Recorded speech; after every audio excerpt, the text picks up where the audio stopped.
Welcome to Behind the Facts, a podcast that focuses on shining a light on the individuals that work behind the scenes, curbing the spread of false and misleading information, and fostering a culture of accuracy.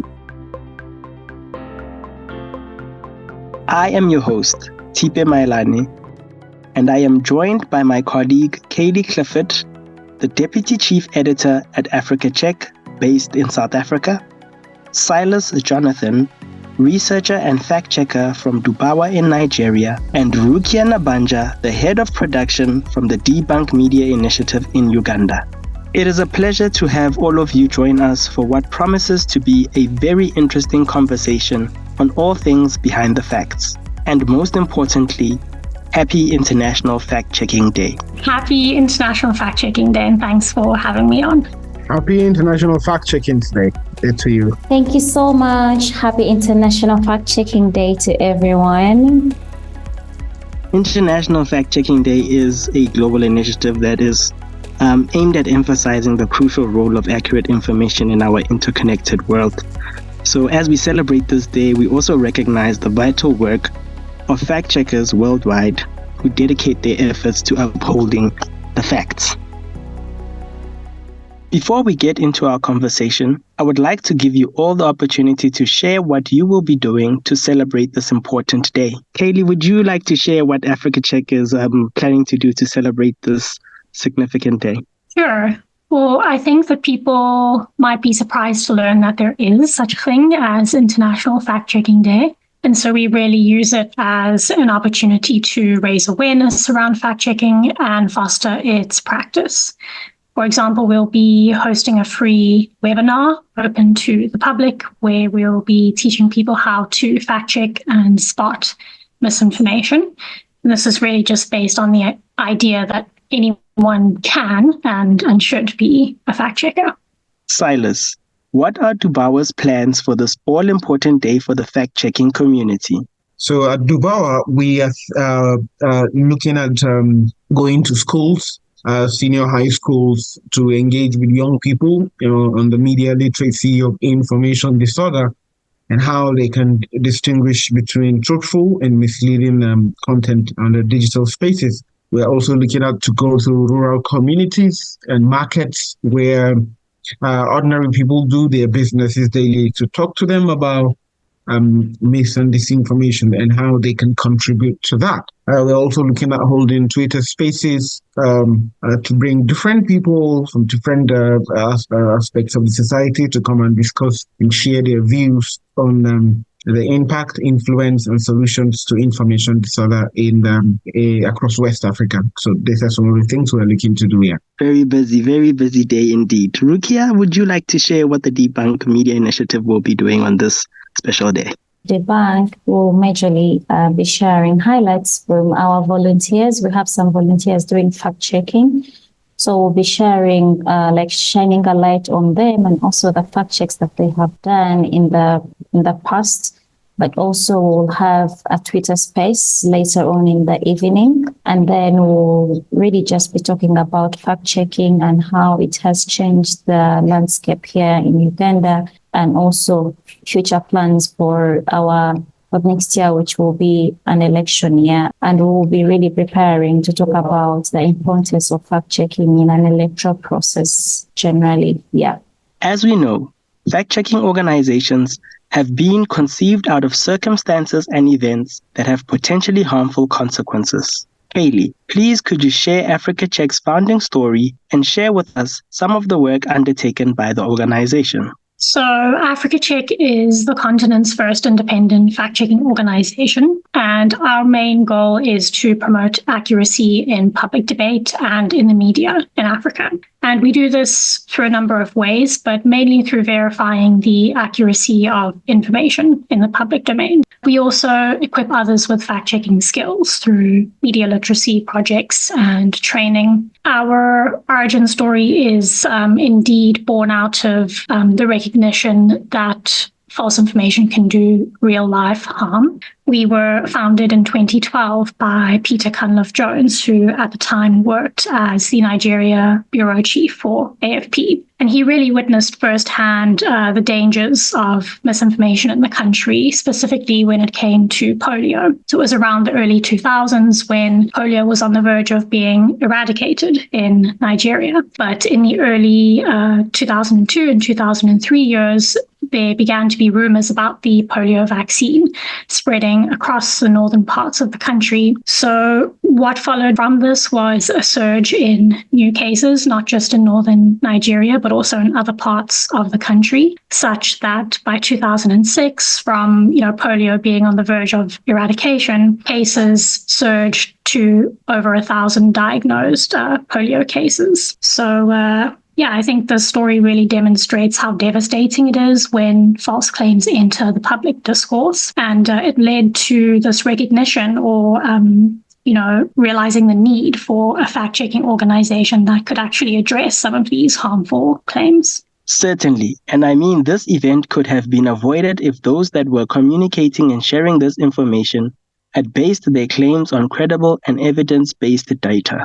On the back of that, Silas, I am certain Dubawa has similar roots. Please could you share the origin story that gave rise to Dubawa and the work that you do? Well, thank you very much, Thipe. Yes, interesting story the Africa Fact Check has, and quite similar with ours. Although, yes, you know that Dubawa is the first independent fact-checking platform in Nigeria, and it came at a time when most political office holders were not taking accountability of what they say or what they claim to say. So a politician, a very prominent politician, was speaking at the United Nations, and he said that tertiary institutions in Nigeria we're no longer using power, electricity that is powered by dam, that's by water. That now Nigeria is promoting solar energy, and all tertiary institutions in Nigeria are now transiting to solar energy, and 7 are even actively using that. Sounds good while he was speaking it, but it turns out that all was a lie, and that sort of made us wanted to start looking at is this something that politicians do all the time, where they misquote figures, twist the data just to suit the conversation to themselves. And we found out that this happens a lot, and this sort of led to having the Dubawa platform. Dubawa is an Hausa word, prominent language in Nigeria, which means to check. So it came out of the bond for to put those in power accountable to what they say, and that became the starting point. So this is just our story in summary. Rukia, there definitely is a need for a younger voice in the field of work, and it would be great to know and find out what the Debunk's origin story is and what is some of the work that you do there. Well, I think it's quite linked to each and every other person on right now, but to be very particular, Debunk Media Initiative was formed by young graduates. Some of us had graduated from university, but then some of our colleagues were still in university, and by the time we began, we were all just fresh from school. And it was born out of the urge to fact-check health misinformation and disinformation. So we were very lucky during COVID. I think at the early stage of COVID-19, we were trained by Africa Check. So it's always a good opportunity to really be in spaces with Africa Check and people who have done this for over a long period of time than we have. So again, our story began with Africa Check, trained us in fact-checking, and then we were thinking, why don't we just really go ahead and start fact-checking in Uganda? We began by actually identifying that the young people are more interested in visuals. So how do we fact-check in ways that they will be interested to actually learn about the COVID-19 fact-checks and all? And majorly, Debunk began by being a video fact-checking organization, and that was the only thing that we were doing, fact-checking in video format. A lot of very important work is being done, and I believe fact-checking organizations do not receive enough credit for the lengths they go to counter the spread of false and misleading information and fostering a culture of accuracy. Rukia, I just want to find out from you, as you know that fact-checkers have to be adaptable and innovative in order to ensure that our work is able to reach the audiences that we have targeted. And I just want to find out if the Debunk Media Initiative has developed any resources or made innovations that go beyond the traditional format of identifying claims and producing fact-checking reports. Definitely, we have been very busy working to make sure that the people that we work for, who are our audiences, are very satisfied with the work that we do, but also that we inspire them to actually know these particular processes. So I think in 2021, could have been 2021, early 2021, we innovated a debunk bot. We called it the debunk bot, but generally it was a WhatsApp number that people could, reach out to with a particular prompts like at the debunk bot, what, and then the query. And then on the back end, the team sits down and vets what really is worth responding to. But also, if we do not have a response for a particular issue, we would ask for more time to investigate it and get to the bottom of it before we share back that particular information. Basically, that's what we've been doing in terms of innovating beyond fact-checking. Kaylee, from your side, would you like to share where some of the innovation that you at Africa Check have been doing that has been sort of driven by artificial intelligence? Sure. So I think as newsrooms around the world start thinking about how to integrate AI into their processes, we too have been thinking about where it can fit in the fact-checking process. And I think one thing that I always try to make clear is that AI cannot do the work of a fact checker, but it can certainly make it easier in a number of different ways. And so together with Full Fact in the UK and Chequeado, a fact-checking organization in Argentina, we about 5 years ago started collaborating on a set of AI tools that would do just this, help to make the work of a fact checker easier, faster. One of the tools that we've been leveraging really is just about scraping the media for all claims that have been made in the last 24 hours. Another big part of the process is knowing when false claims have been repeated so that we can respond to them quite quickly. And so there is an alert tool that takes a note basically of whenever a claim that we have fact-checked before has been repeated in the public domain, allowing us to respond and insert accurate information quite quickly. And then the most recent addition to this set of tools is actually about transcription. It provides an accurate transcription of what was said and already identifies what is a fact-checkable claim. So it's definitely been interesting having these tools at our disposal and to keep experimenting and see how we can improve upon them and thereby improve on the fact-checking process and have our work take place at a faster rate. Silas, I am sure you are sitting there thinking that this sounds fairly like where we are as a community. And by community, I mean as fact checkers, where we have innovations that are being driven by this wave of artificial intelligence and machine learning. What is it that Dubawa has been able to come up with in this respect? Oh, thank you, Thipe. So just quite to the point.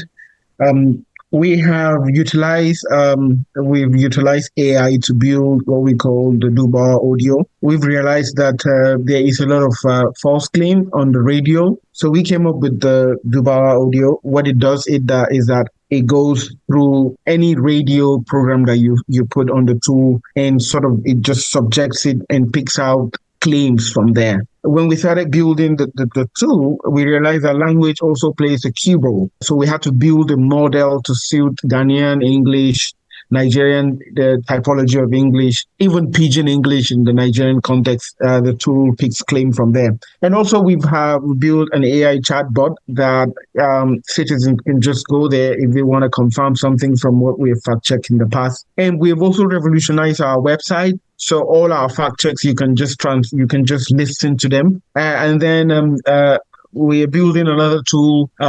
This would help fact checkers with website scraping. So this is what we've been doing, and then it's where we are at with the current innovations on ground here.